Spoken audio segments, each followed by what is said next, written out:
Hi everyone, welcome to another video of Decolonizing Conversations.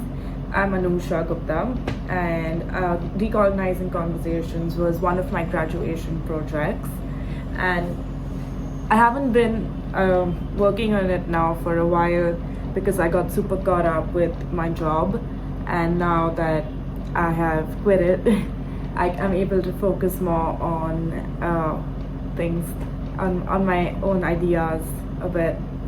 So, I've always said that decolonizing conversations stemmed out of a gap in my knowledge about nature. And over the past year, I've been working a lot with the UN Sustainable Development Goals, which sort of made me more aware and evolved my relationship with green spaces and nature. And the one thing that I realized, the reason why my disconnect with nature arised, or even in Mumbai, there is only a 12.3% amount of green cover, which is really low, is that because there is a lack of supply and demand. So it's not our priority. We prioritize urbanization, we prioritize parking spaces, efficient transportation, we need houses to live in. So green spaces is seen as like an altruistic way to increase public health, and it sort of doesn't really directly have tangible results, which is why we're not filling in that gap, or we have bills to pay. So the one question that I often think about is a park is a park, right? It's just like grass, trees. Why complicate it? Why talk about decolonization? Why talk about inclusivity? Why complicate things when it's a straightforward space? But I think the one thing that came out of our research is that people are more likely to visit a park with their friends than alone. And we can subdivide this into gender, for example. A single female, like not single, but like an alone female walking at night, she's less likely to go to a park where she may not feel safe, where there are less street lights, versus in broad daylight where there are a lot of people.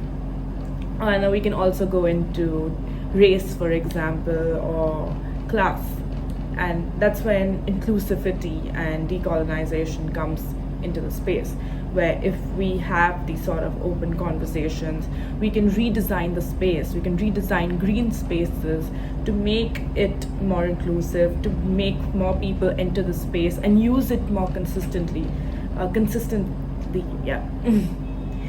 So what is the point of building a park that only a certain group uses, or only certain people feel comfortable in? Like, not everyone is coming in and using it or feeling at home. So the idea is to build a really truly inclusive, world-class park, thinking about inclusivity. And we've reached the end of the video. I usually like to end my videos with a quote or something that I'm reading, and recently it's been Peter Thiel's 0 to 1, and it's an amazing book which really takes you through the whole startup journey. And I'm not sure if I read it there or maybe in Atomic Habits, because I'm reading both at the same time, which is that you can't grow you can't grow Floridian oranges in Canadian winter. And that's a quote, that's a saying that's definitely stuck with me throughout, which is also about green spaces, I think, and decolonization, why inclusivity is important. Like, you can't put a square peg in a round hole. You have to make changes. So thank you for watching, and don't forget to hit the subscribe button, and you can also follow me on Medium. I'm going to link it in the bio below to see. I usually post articles, and yep, see you next week.